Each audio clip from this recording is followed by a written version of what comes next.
This day in sports history.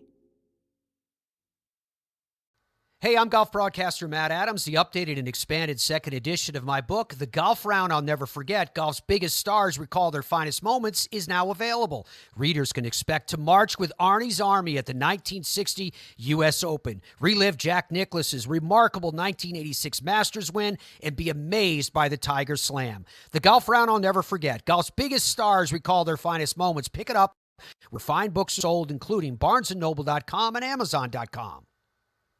Hey, welcome back to another edition of This Day in Sports History, a member of the Sports History Network. You can find more info and more podcasts at sportshistorynetwork.com.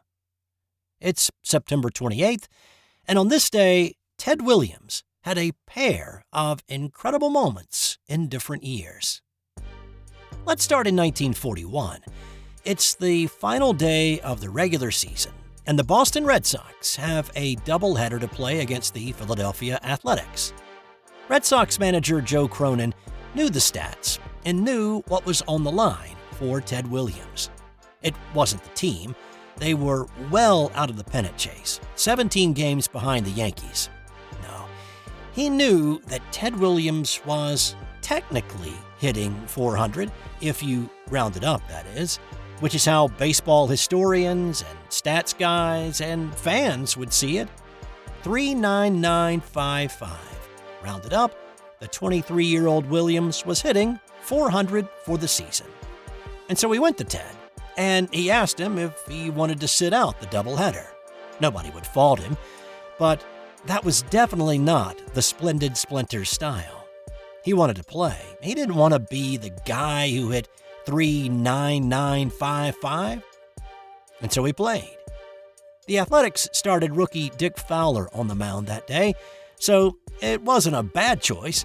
The kid had only been called up a few weeks before. He'd only pitched 19 innings in the majors coming into this one, and Williams feasted on him. He picked up 4 hits in his 5 at-bats in Game 1, plated 2, and scored twice in a 12-11 Boston win. At the end of the game, Williams had boosted his average to 404. Cronin didn't even bother asking Williams about the second game. That would have been pointless. In that second game, the A's went with another rookie late-season call-up in Fred Caligiuri. He'd pitched a few more innings than Fowler had, but he had yet to face anybody like Ted Williams. Most of the Red Sox bats, except for Ted's, were quiet in Game 2. Williams went 2 for 3 with a double in a 7-1 loss. But his last day performance, going 6 for 8 in the doubleheader, lifted his seasonal average to 406. He was the first major leaguer to hit 400 since 1930, when Bill Terry hit 401 for the Giants, and Williams was the first American leaguer to hit 400 since 1923, when Detroit's Harry Heilman hit 403. Ted Williams is still the last major leaguer to ever hit 400 for a season. And moving ahead to what happened on this day in 1960, it was a magical end to an incredible career. For the length of his baseball career and what he hoped would be his lasting legacy, Ted Williams wanted to be known as the greatest hitter to ever play the game. The man who became the first rookie to lead the league in RBI, the last man to hit 400, a 6-time batting champ, a career batting average of 344, and despite missing 3 full seasons to fly a fighter jet in World War II, and missing large chunks of 2 more to do it again in Korea, he still hit 521 home runs. This was the final home game for the Red Sox in the 1960 season. All that remained after this game was a 3-game road trip to New York. Williams made a choice to sit out the last 3 road games and finish his career at Fenway Park.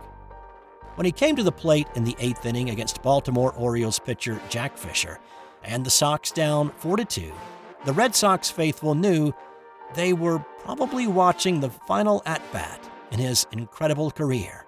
Here's Red Sox announcer Curt Gowdy with a call from that day. 1-1 to Williams. Everybody quiet now here at Fenway Park after they gave him a standing ovation of 2 minutes. knowing that this is probably his last time at bat. 1 out, nobody on, last of the 8th inning. Jack Fisher into his windup. Here's the pitch. Williams swings, and there's a long drive to deep right. That ball is going, and it is gone.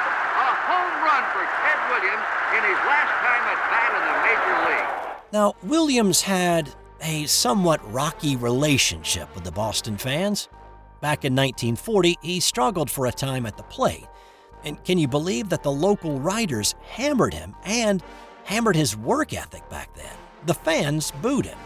Well, at that point, he made a vow to never acknowledge the crowd with the tip of the cap. But as he rounded third with the Sox crowd going nuts at what they'd just seen, he thought about doing it, but then reconsidered and continued his trot to home plate and the dugout. His 19-year career had come to an end in dramatic fashion.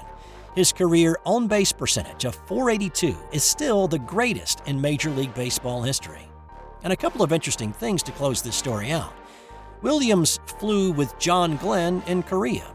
He was goose to Glenn's Maverick, if you will. And in 1991, when the Red Sox honored Ted Williams with Ted Williams Day, he finally relented and tipped his cap to the crowd. On this day in 1951, Los Angeles Ram quarterback Norm Van Brocklin lit up the scoreboard and the stat sheet. The 1951 season started off with a bang and ended with one too. A couple of things to know before I really get moving here. Los Angeles used a quarterback platoon system at this point. Van Brocklin wasn't even the number one. Bob Waterfield was.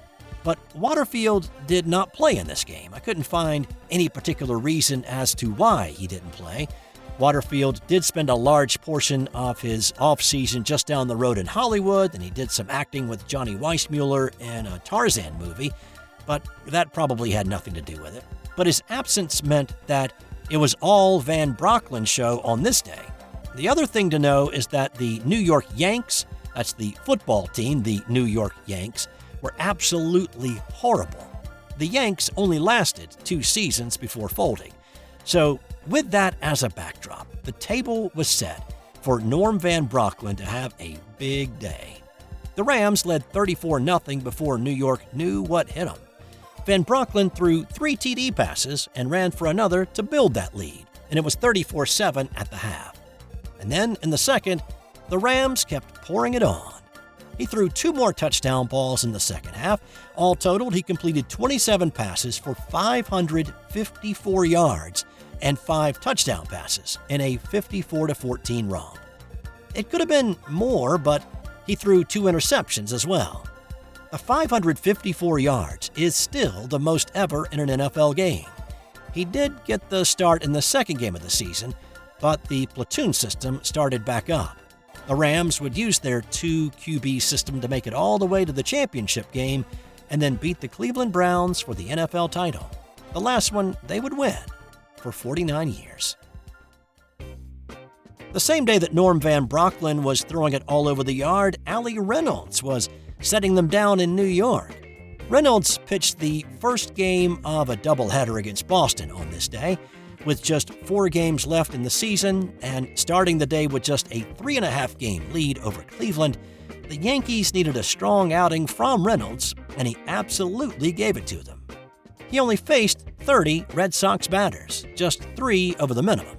He struck out 9, walked 4, and did not allow a single hit. The Yankee bats gave him plenty of run support, and New York won 8-0.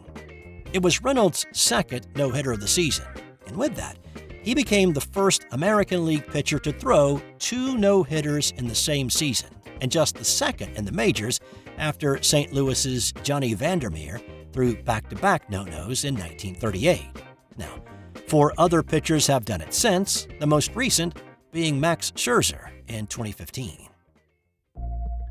And time now for today's Nothing to Do with Sports fun fact.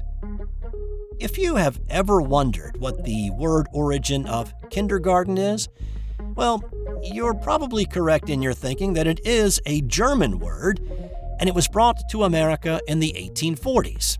The first American language kindergarten opened in Boston in the 1860s. That's all I've got for you today.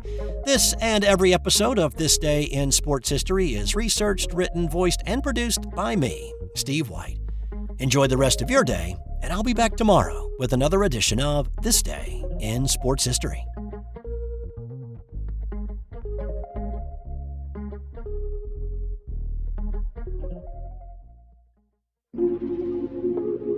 This has been an original Thrive Suite production.